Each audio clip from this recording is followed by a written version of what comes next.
what's the relationship like with you? I know he's probably going to be the one play calling, but how does it work being co-defense coordinator? I mean, it's his defense, and but I should start over. It's Coach Ash's defense. Sure. You know, Coach Ash is obviously a great defensive mind and has unbelievable thoughts. And then Coach Neiman's the one that's putting it all together and calling the defense. And I'm just there to kind of assist any way I can.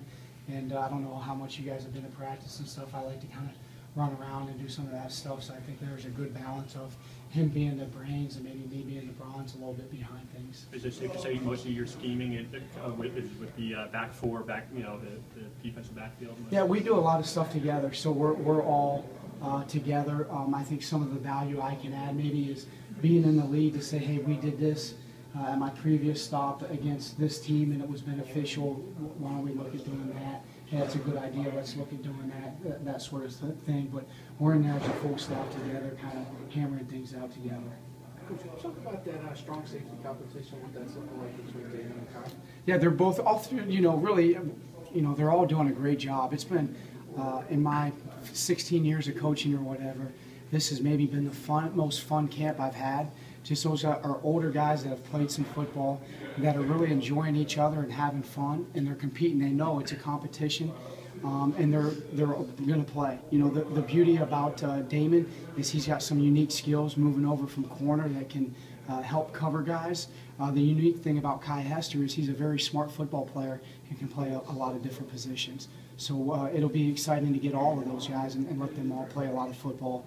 Because at the end of the day, we've got to stay fresh. We're going to be in a lot of, we're no different than the last school I was at. We're going to be in a ton of one-possession games in the fourth quarter.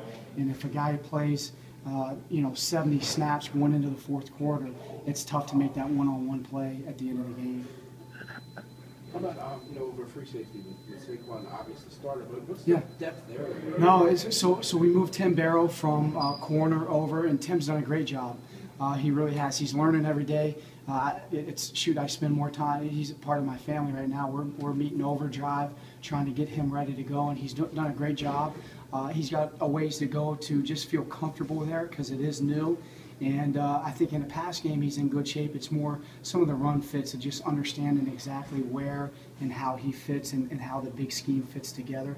But we got time. We're pushing him around. So you think he'll be playing in the first couple games? I hope so. Yeah, you would hope so. You hope to go into a game with two deep and keep guys fresh. Again, you guys have been here a lot longer than I, and you see kind of at the end of the year we get worn down. I remember talking to Coach Ash, and it was guys pulling guys out of the stands to play safety for him last year at times. So we got to have a bunch of guys ready to go. Speaking about Hampton, Chris talked about early in his career that he sees NFL potential in him. Obviously, he needs to put it together from an injury-free standpoint. But do you see that type of potential? I do. Next level? I do. I mean, he's got a great understanding of the game, and what Saquan Hampton's doing right now is he's being a pro right now. He's being an NFL guy, and what I mean by that, the way he's preparing his body to hopefully stay injury-free, the way he's studying the game, the way he's practicing, whether it's a walkthrough in the evening as far as being in a good stance and using the difference and those sorts of things. And it's going to give him an opportunity to go play at that next level for sure.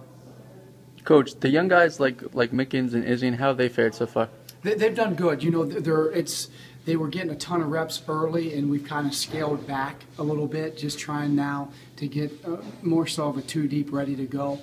They've got a bright future. How much will they play right now? It's kind of remain to be seen. Hopefully we can stay healthy and we don't need those guys. We can let those guys develop and be great players in 4 to 5 years from now. With Damon making the transition, what's been the hardest and I guess what's come most natural for him? Playing man-to-man. When he's playing man-to-man coverage, he's comfortable, he's natural, he understands a route progression and how a wide receiver is going to stem you to get leverage to run certain routes, and he can use that to his advantage. That's been the biggest thing. He's always putting himself in position to make plays on the ball because of that. How about what's yet kind of had to work on with the challenging? Yeah, I think his patience in the run game, because sometimes playing a second-level defender as a safety, you're not just running down there trying to make a tackle at the line of scrimmage. You have to have patience and put yourself in position that when the ball does break, you can save a touchdown and make that tackle. And I think that's been the biggest thing, is just understanding some of the patience and getting to his run fit.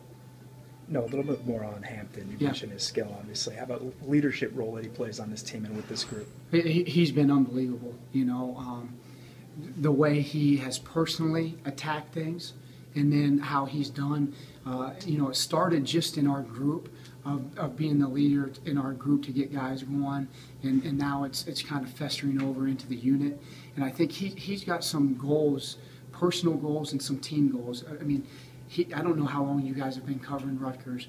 He's been through some coaches. He's been through a lot of changes. He got thrust into the fire as a young man and seen a lot and done a lot of things. And I think he's got a lot of pride in Rutgers football and himself and where he's at.